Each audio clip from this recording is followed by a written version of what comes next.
Hello दोस्तों, आज के वीडियो में हम देखेंगे कि हमें सी प्लस प्लस लैंग्वेज को अगर आपको राइट करना है तो किस सोर्स कोड एडिटर को आपको यूज करना चाहिए और आपको कैसे हम फिर क्या करेंगे। इसके बाद मैं पहले आपको कॉन्सेप्ट समझाऊंगा, कंपाइलर होता क्या है, कंपाइलर कैसे काम करता है, उसके बाद में कौन सा कंपाइलर हमें यूज करना चाहिए, फिर उसको प्रैक्टिकली यूज करके मैं दिखाऊंगा कि कैसे हम यूज करते हैं।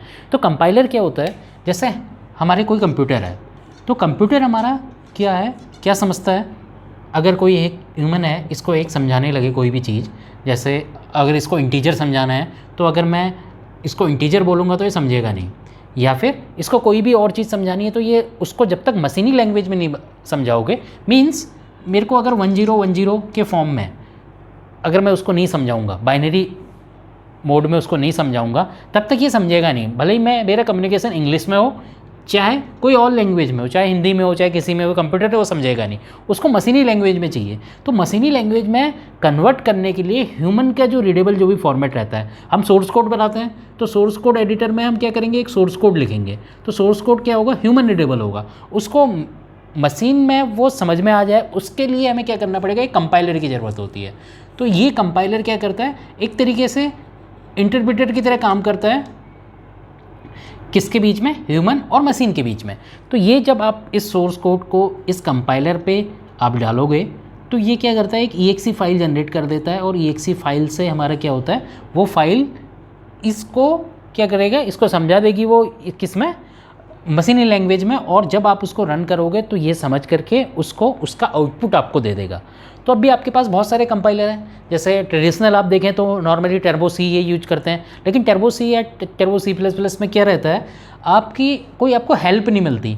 आपने उसमें कोड को भी टाइप किया, अगर आप गलती भी कर देते हो तो जो आप कंपाइल टाइम पे जब आप उसको कंपाइल करते हो तब वहाँ पे वो एरर दिखाता है। तो क्यों ना इससे अच्छा कोई ऐसा कंपाइलर हो जो क्या हो आपको वहीं पे हेल्प कर सके, जिस समय आप कोई भी कोड लिख रहे हैं, या फिर आपको सजेस्ट कर सके, आप कुछ भी चीज़ लिखना चाहो, आप पूरा उसको आपको पता नहीं है, आप इंक्लूड लिखना चाहो और आपको वो खुद ही कंप्लीट कर दे, क्योंकि जैसे ही वो यूनिक वर्ड होगा वो आपको सजेशन दे देगा। तो ऐसे करके तो आपने देखा टर्बो C++ में क्या होगा, टर्बो C++ में आपको हेल्प नहीं मिलती है। तो हमें एक कोई ऐसा सोर्स कोड लिखना है जिससे क्या होगा, अपना सोर्स कोड लिख जाए, सोर्स कोड लिखते वक्त आपको हेल्प भी मिल जाए। हेल्प मिलने के लिए क्या होगा, हम उसके लिए यूज करेंगे एक कंपाइलर जो है माइक्रोसॉफ्ट का, और वो है माइक्रोसॉफ्ट ने ये बनाया है और ये फ्रीली अवेलेबल है। ये है विजुअल स्टूडियो कोड। आप इसको अगर इंस्टॉल करके आप इसको इंस्टॉल कर दीजिए अपने पीसी पे। उसके बाद में आपको सोर्स कोड लिखना है तो आप किसी जैसे आप टर्बो सी में लिखते हैं या किसी आप टेक्स्ट फाइल में ही लिख रहे हैं, तो उससे अच्छा आप क्या है, इसमें आप कंपाइल कीजिए। इसमें कंपाइल करते वक्त आपको क्या होगा, कुछ इसमें आप एक्सटेंशन इंस्टॉल कर लेंगे तो आपको हेल्प भी मिलेगी। जैसे इसमें इंटेलिसेंस करके एक एक्सटेंशन रहता है, उसको आप जैसे आप C++ का एक्सटेंशन करेंगे तो आपको वो चीज़ें इसमें ऑटोमेटिकली आपको मिल जाएंगी, आपको वो कंप्लीट करके आपको बता देगा। या फिर आपको कहीं पे एरर होगी तो वहाँ पे आपको रेड मार्क से दिखा देगा। तो ऐसे करके अलग अलग चीज़ों का, जैसे आप इंटीजर लिख रहे हैं तो वो अलग कलर से दिखाएगा। तो इससे क्या होगा, बहुत ईजी हो जाता है, और कहीं पे एरर आती है तो आपको कंपाइल करते वक्त ही आपको दिख जाएगी। रन टाइम से पहले आपको क्या है, रन होने के बाद में वो आपको बताया कि ये चीज़ आपकी मिस्टेक है। उससे अच्छा आपका क्या है, जैसे ही वो क्या होगा, कंपाइल टाइम में या रन टाइम में जाने से पहले ही वो आपको जिस समय आप राइट कर रहे हो उस समय आपको ये दिखा देगा। तो ये तो हुई आपका सोर्स कोड एडिटर, लेकिन उसके अलावा आपको क्या है, एक कंपाइलर भी चाहिए। तो इसके साथ में कंपाइलर जो सबसे बेस्ट है वो है G++। तो G++ के लिए आपको क्या करना पड़ेगा, एक सॉफ्टवेयर डाउनलोड करना पड़ेगा, MinGW। तो हमने पहले हम VS कोड को डाउनलोड करेंगे और उसको इंस्टॉल करेंगे। उसके बाद में हम क्या करेंगे, MinGW को से मैं डाउनलोड करेंगे और इसके अंदर G++ जो कंपाइलर का पैकेज है उसको इंस्टॉल करके फिर हम एक प्रोग्राम बना के देखेंगे कि कैसे ये काम करता है। चलिए, अगर आपको ये समझ में आ गया कंपाइलर क्या काम करता है, क्यों हमें VS कोड को डाउनलोड करना है और क्यों फिर हमें G++ को इंस्टॉल करना है। VS कोड है किस लिए, सोर्स कोड एडिटर है। तो इसमें आपको क्या हेल्प मिलेगी, इसमें आपको हेल्प मिलेगी कोई भी चीज़ें आपकी, एक तो इंटेलिसेंस है तो उसमें क्या है, ऑटोमेटिकली वो कंप्लीट कर देगा आपकी कमांड। दूसरा क्या है, आपको वो अलग अलग कलर से दिखाएगा सब चीज़ें, तो आपको कीवर्ड ये वो सब चीज़ें आपको अलग अलग उससे दिखाएगा, तो आप इजीली आप अंडरस्टैंड कर सकते हो। तीसरी चीज़ आपकी क्या है, कहीं पे भी एरर होगा आपको रेड कलर से दिखा देगा वो, तो आपका कोड जब राइट कर रहे होगे तभी आपको समझ में आ जाएगा कहीं ना कहीं मेरी एरर है। या फिर आपको ये चीज़ें सब चीज़ें कहाँ मिलेगी, VS कोड में मिल जाएगी, जो आपको टर्बो सी में नहीं मिलती है। तो उसके अलावा या ऐसी कोई एडिटर में नहीं मिलती हैं। दूसरा ये फ्री है, तो आप फ्रीली इसको यूज कर सकते हो। तो दूसरी चीज़ आपकी क्या आ गई, इसके अलावा आपको क्या है, कंपाइलर यूज करना है, तो कंपाइलर हम क्या यूज करेंगे, G++। उसके लिए हम एक MinGW ये सॉफ्टवेयर डाउनलोड करके इसको हम इसके साथ इंटीग्रेट करके फिर हम देखते हैं कि कैसे ये एक प्रोग्राम लिख के देखेंगे, फिर एक हेलो वर्ल्ड का एक प्रोग्राम टाइप कर लेंगे, उसको करके हम देखेंगे ये सब चीज़ें कैसे काम करती है। चलिए आइए देखते हैं। पहले आपको VS कोड, अगर आपको माइक्रोसॉफ्ट का ये एडिटर आपको डाउनलोड करना है तो इसके लिए आप टाइप कीजिए VS कोड डाउनलोड। इस पर आप जब जाओगे, जो ये पहली साइट आ रही है, इस साइट पे आप क्लिक कीजिए। इस साइट पे आपको बहुत सारे ऑप्शन मिलेंगे, जिसमें आपके विंडोज़ के लिए, लाइनक्स के लिए और मैक OS के लिए है। तो मेरा जैसा विंडोज़ है उस पर क्लिक कर लूँगा। अभी ये जैसे ही आप क्लिक करेंगे ये यहाँ पे डाउनलोड होना स्टार्ट हो जाएगा। तो ये जब तक डाउनलोड होगा तो इसमें क्या फ़ीचर्स रहते हैं जो VS कोड को अलग बनाता है और दूसरे कंपाइलर से, इसमें आपको इंटेलिसेंस करके एक फ़ीचर्स मिलता है जो आपको हेल्प करता है। कोई भी आप अगर कोड लिख रहे हैं तो उसको आपको हेल्प प्रोवाइड करवाता है। या फिर जैसे आप कोई भी, जैसे आप इंक्लूड लिख रहे हैं तो इंक्लूड को वो जैसे यूनिक वर्ड आएगा तो उसको कंप्लीट कर देगा टैब के थ्रू, और आप उसके थ्रू क्या है, आपको हेल्प मिल जाएगी कोई भी कोड लिखने के लिए। दूसरा आपका क्या है, कहीं पे एरर आएगा तो एरर भी ये हाईलाइट कर देगा।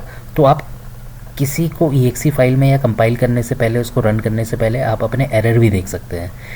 और ये फ्री है, तो इस वजह से तीसरी सबसे इम्पोर्टेंट बात यह है कि आप इसी VS कोड पे ही आप डिफरेंट लैंग्वेजेज, जैसे आपका C के अलावा आपका क्या हो गया, जावास्क्रिप्ट हो गई, या HTML हो गया, CSS हो गया, या फिर बाद में आप पाइथन वगैरह, इन सब की भी आप कोडिंग इसमें कर सकते हैं। तो देखिए ये डाउनलोड हो गया है। डाउनलोड होने के बाद में आपको यहाँ पे क्लिक करना है, ये EXE फाइल है। तो नॉर्मल जैसे कोई सॉफ्टवेयर इंस्टॉल करना होता है वैसे ही आपको इसको इंस्टॉल करना है।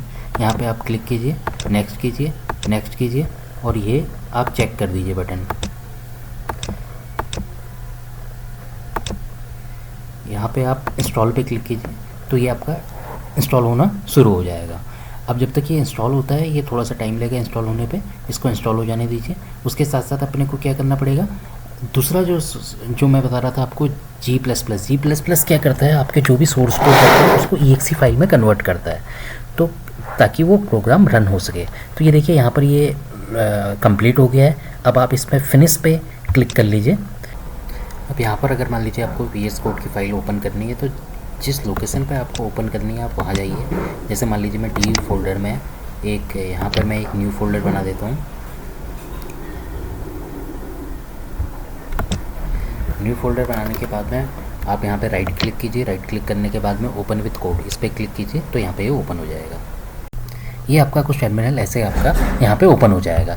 अब आपको क्या करना है, यहाँ पे जा कर के ये देखिए एक एक्सप्लोरर वाला बटन है, इस पे आपके जो भी नया फाइल या नए फोल्डर आपको क्रिएट करना है आप यहाँ से कर सकते हैं। एक ये एक्सटेंशन का फोल्डर है जिससे आप डिफरेंट, जैसे आपको C++ के एक्सटेंशन करना है या कोड रनर, ऐसे एक्सटेंशन जो है इसमें प्रोवाइडेड है जिससे आपको हेल्प मिलती है, वो सब चीज़ें आप यहाँ से इंस्टॉल कर सकते हैं। तो फिलहाल अभी मैं क्या करता हूँ, पहले G++ को इंस्टॉल कर लेता हूँ, उसके बाद में हम इस पर आएंगे। यहाँ पर हम एक C की एक फ़ाइल बनाएंगे नई, और उसमें ही C++ का एक एक्सटेंशन हम डाउनलोड करके फिर उसको रन करके देखेंगे कि कैसे वो रन होती है।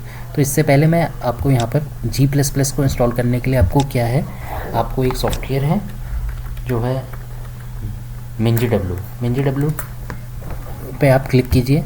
इसमें जो पहली साइड आ रही है आप इस पर क्लिक कीजिए। यहाँ डाउनलोड में जाइए। डाउनलोड में जैसे ही आप क्लिक करोगे तो यहाँ पर आपको एक ये फाइल मिलेगी, ये सेटअप फाइल, तो आप इसको क्लिक कर लीजिए, ये डाउनलोड हो जाएगा। ये एक आपका डाउनलोड मैनेजर है। आपने जैसे ही इसको डाउनलोड मैनेजर को, ये फाइल को आपने क्लिक किया और कंटिन्यू आगे करते रहिए तो ये आपका इंस्टॉल होने ये डाउनलोड करेगा, और जो डाउनलोड मैनेजर है ये पूरा सेटअप अपना इंस्टॉल कर लेगा।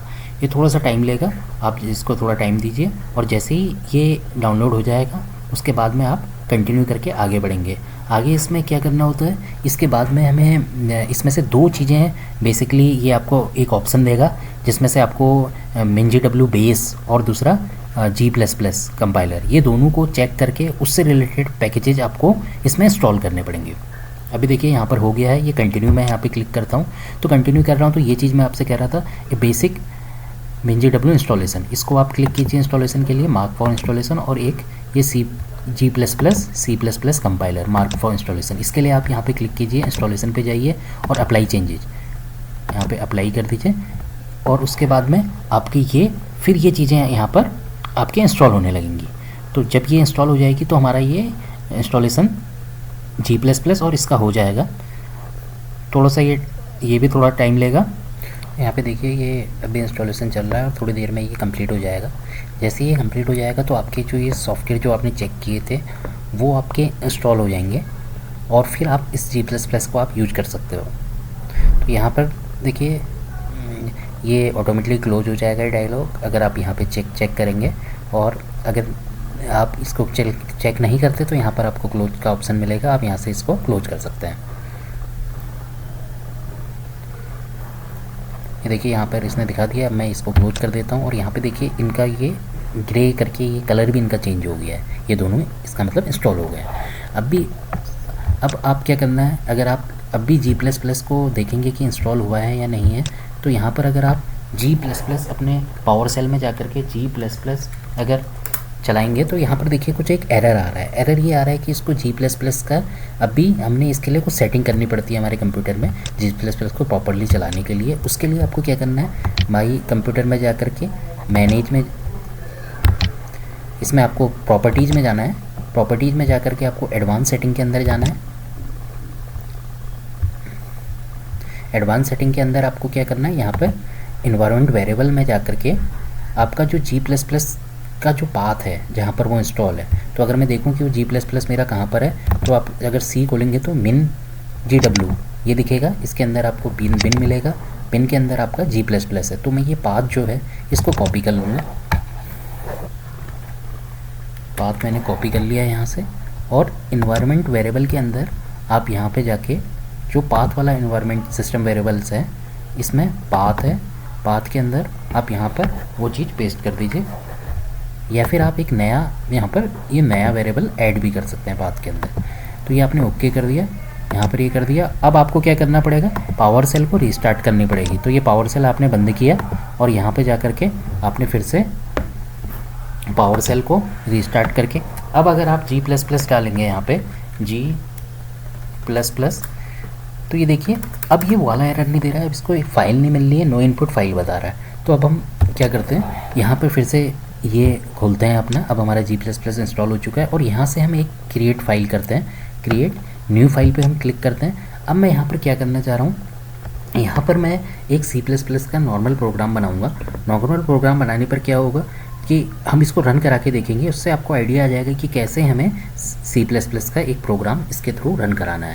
तो यहाँ पर उससे पहले मैं कुछ आपको सेटिंग दिखाना चाहूँगा। यहाँ पर एक सेटिंग में अगर आप जाएंगे इस कंसोल में, इसके अंदर आप सेटिंग पे अगर क्लिक करेंगे तो एक ऑप्शन आता है यहाँ पर, अगर आपको कोई भी फ़ॉन्ट साइज बड़ा छोटा करना है तो माउस का एक ऑप्शन आता है यहाँ पर, माउस व्हील जूम। अगर आप कंट्रोल के साथ में माउस व्हील का जो उसको अगर आप स्क्रॉल करेंगे तो फिर आपका क्या होगा, ये जूम इन या आउट हो जाएगा टेक्स्ट। तो फ़ॉन्ट यहाँ से आप चेंज कर सकते हैं। ऐसे ही यहाँ पर सेटिंग है, कई सेटिंग आप यहाँ से कर सकते हैं।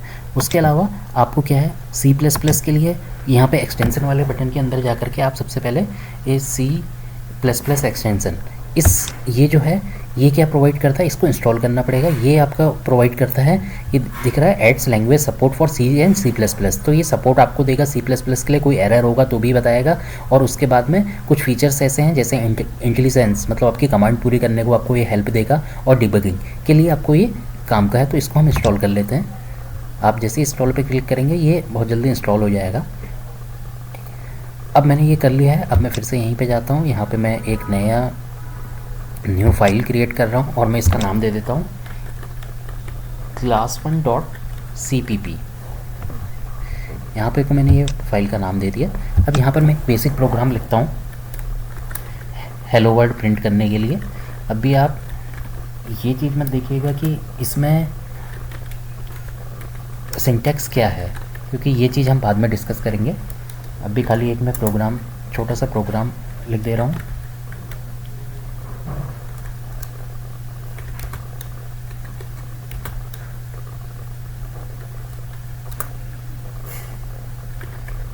std सेमीकोलन सी आउट हेलो वर्ल्ड।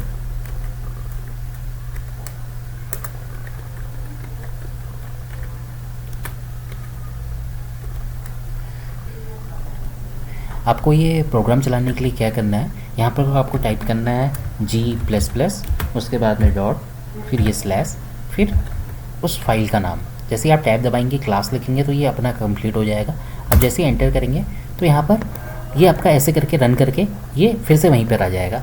अब इसमें क्या हुआ, यहाँ पर इसने एक exe फाइल G++ ने इसके लिए, इस प्रोग्राम के लिए आपने जनरेट करी है। तो वो exe फाइल नॉर्मली जो रहती है वो आपकी a.exe करके ये जनरेट करता है। अगर आपको ये फाइल चलानी है और इसको रन कराना है तो आप फिर से यहाँ पर A दबाइए, या फिर यहाँ पर आप A दबा करके टैब दबाएंगे तो ये आपका आ जाएगा। तो ये देखिए इसने ये प्रिंट कर दिया है। अभी आपने यहाँ पर क्या हुआ, G++ ने क्या किया, एक फ़ाइल से एक exe फाइल जनरेट करी पहले हमारे जो सोर्स कोड थे, और उसके बाद में हम इसको जब रन कराया हमने वो exe फाइल, तो ये हमारा प्रिंट हो गया। ऐसे कोई कंपाइलर भी यही काम करता है। जैसे हम टर्बो सी में देखते हैं तो टर्बो सी में जब हम कोड रन कराते हैं तो वहाँ पर भी एक exe फाइल बैकग्राउंड में जनरेट होती है। अब सेम चीज़ अगर आप इसका एक और एक्सटेंसन है, अगर मैं यहाँ पर एक्सटेंसन बटन में जाऊँ और यहाँ पर एक चीज़ मैं लिखूँ कोड रनर,